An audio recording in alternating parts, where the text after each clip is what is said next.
Welcome to Tabletop Battle Adventures, D-Day,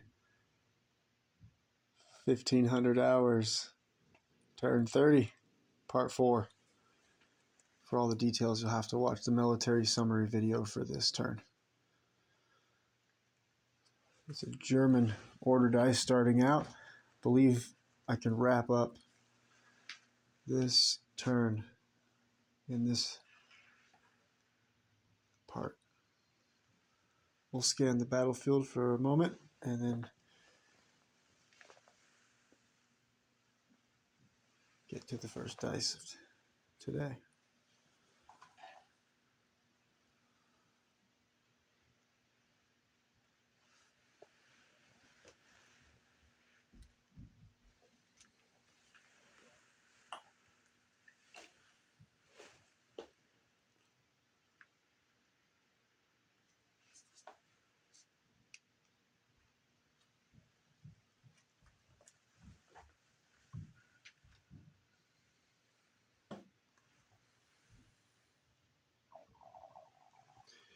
The Germans control Carentan, which is the main objective here. It's lightly defended. They also control this bridge. Panther blocking the access. This river lock in the center of the screen is open, and the water is flooding this direction through the armor battle under the destroyed bridge. The green fields are flooded. Infantry advance. No run. No vehicles. Hedgerows block line of sight unless they are along a wall or along the river. U.S. forces are storming the 1058 Grenadiers headquarters building here. There's only a few defenders left. German dice. Second Armored, alright, Panzer Lair Division. Half-track number 1 has 4 pin markers, and they'll receive a rally order, needing a 10 and under. It's actually the best thing that could have happened. There is an artillery strike coming in next turn on that white marker on the center of the half-track, called in by, I believe it was this...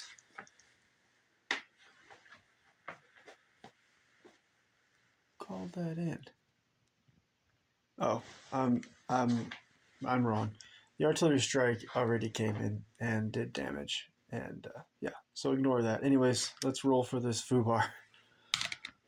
Oh, all right. So is there any targets? Yes, there is. Okay, right here in this ruined building, there's a 916th Grenadiers, 2nd Platoon, 1st Section leader, the advance order, and there is a 116th Infantry, 1st Squad leader within 12 inches here.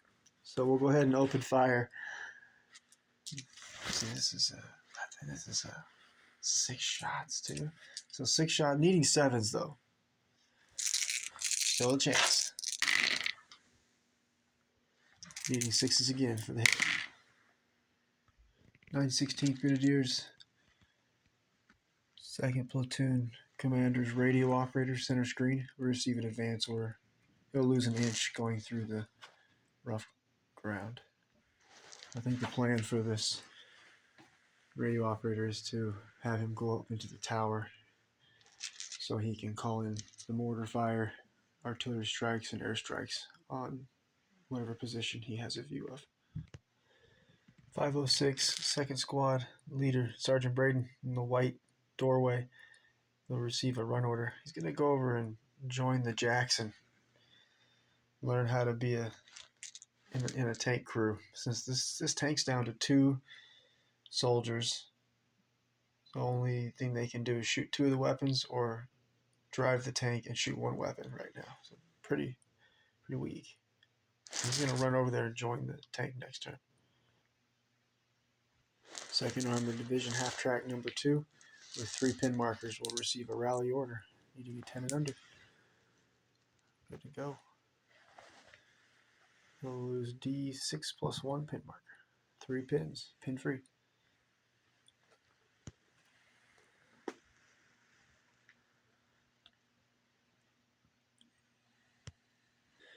916th Grenadiers, 2nd Platoon, 1st Section, LMG team will receive a run order. There we go. Not sure if they're going to the bridge or somewhere this way. Panzer Layer Division.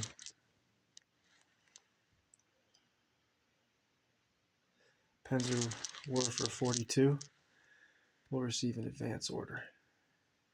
It's going to get him in a position where he can continue firing rocket barrages this way, but also he would be able to not be blocked by this hedgerow and be able to fire from here down this direction, actually, because of this forward observer who's potentially going to call in an artillery strike on us right now. So we want to make that. Yeah, we don't want that to happen again. He'll only be able to advance 9 inches because he's going through the rubble. Alright, do I fire into the hedgerow, stopping the Rangers potentially from getting to the bridge, or do I knock out?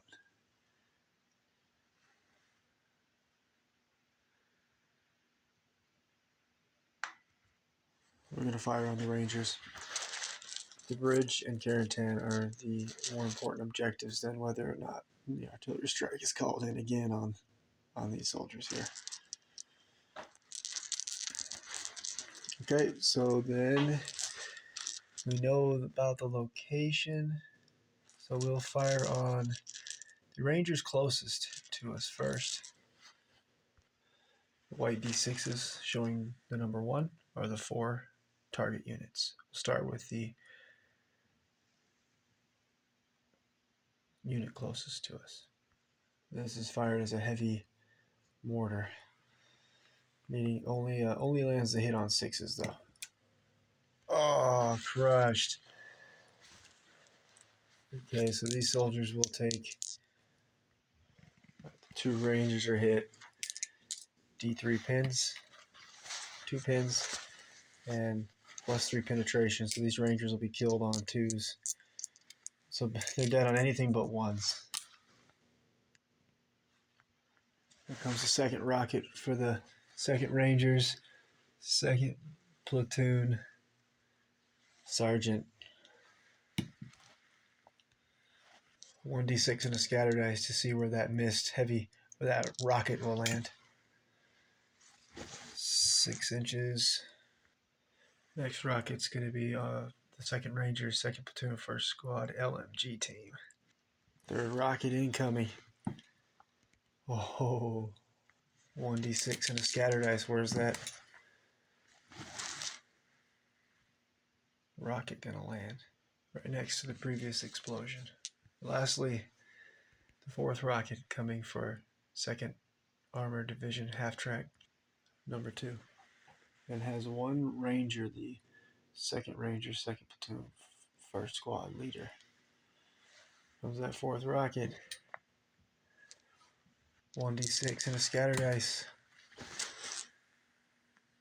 3 inch. We'll measure from the center of the half track.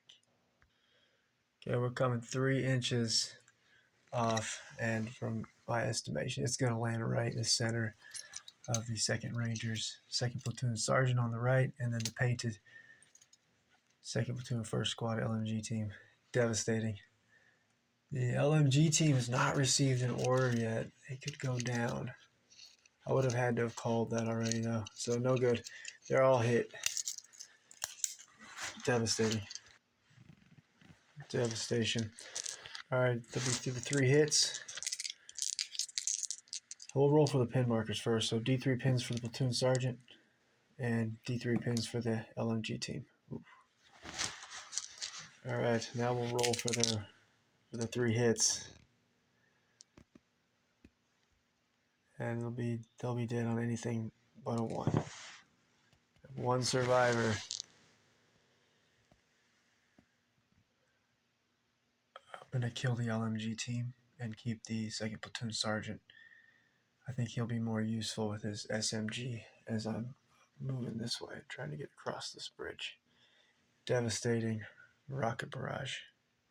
Lucky.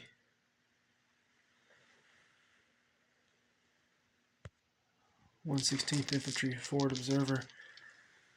The radio operator is still on his feet. The forward observer himself is wounded, bleeding out 3 turns, but that'll have no effect on the radio operator. They both are trained on calling in artillery and airstrikes, mortar fire, etc.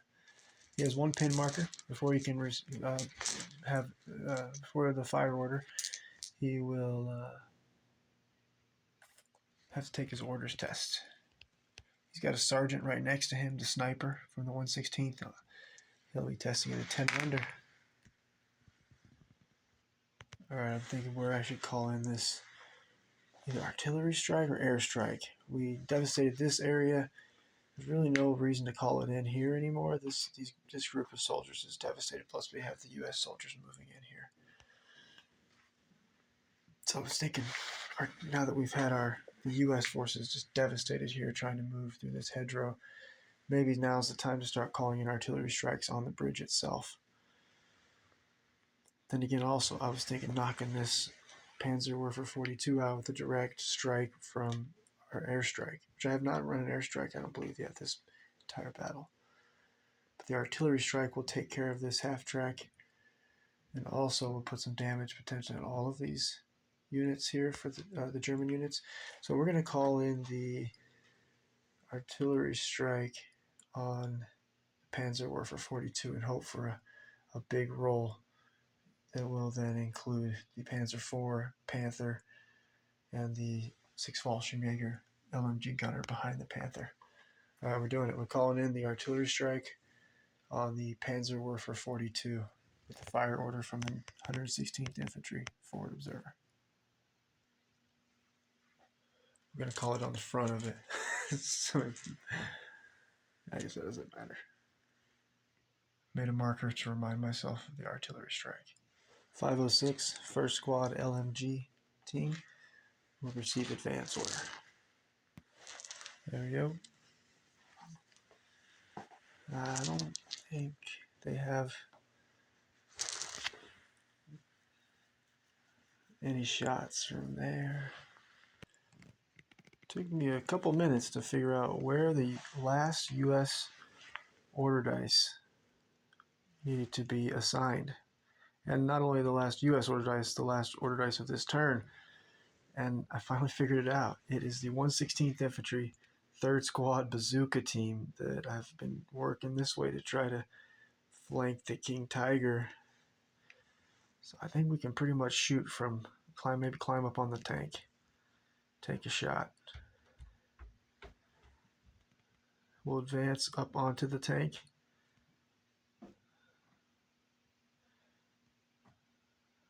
I don't know if that's reasonable. Tank just exploded a couple turns ago.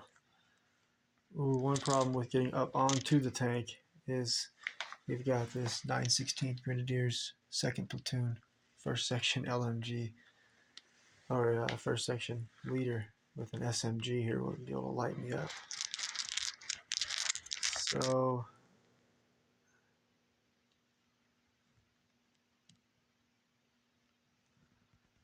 we're going to scramble over the tank and then take the shot from the other side.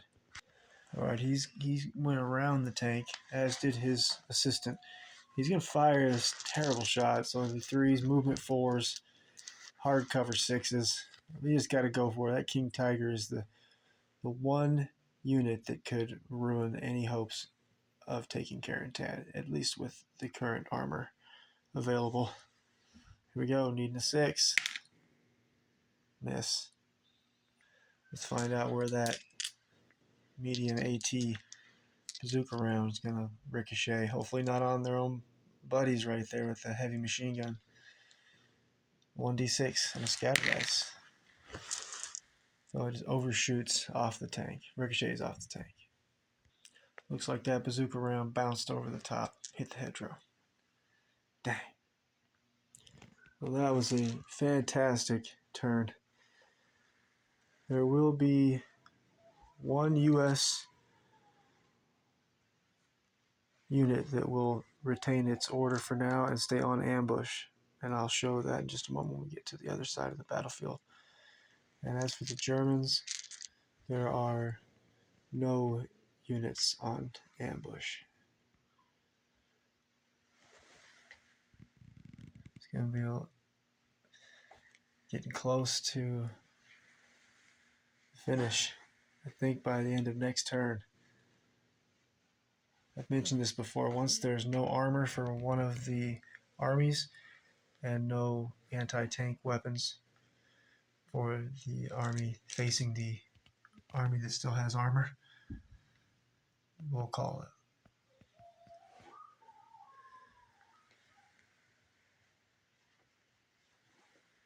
We'll call it for sure. So once one side's armor's knocked out and they have also no anti-tank weapons, that's it. We'll call the battle.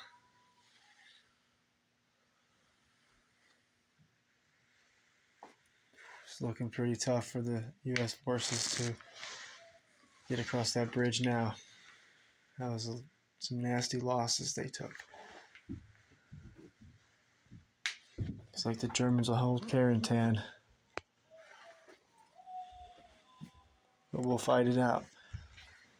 U.S. forces still have some armor to use.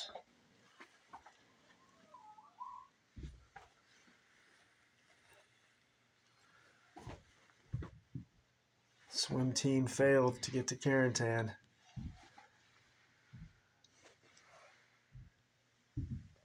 And also this Rangers moving through the hedgerow, down to one survivor.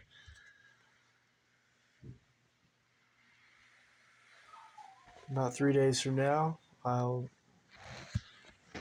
here's the one. The 506 platoon commander, Captain Carey, will stay on ambush so he can act first before the first dice of next turn. He'll be able to have the initiative. He has a radio operator there. He'll be able to radio commands to any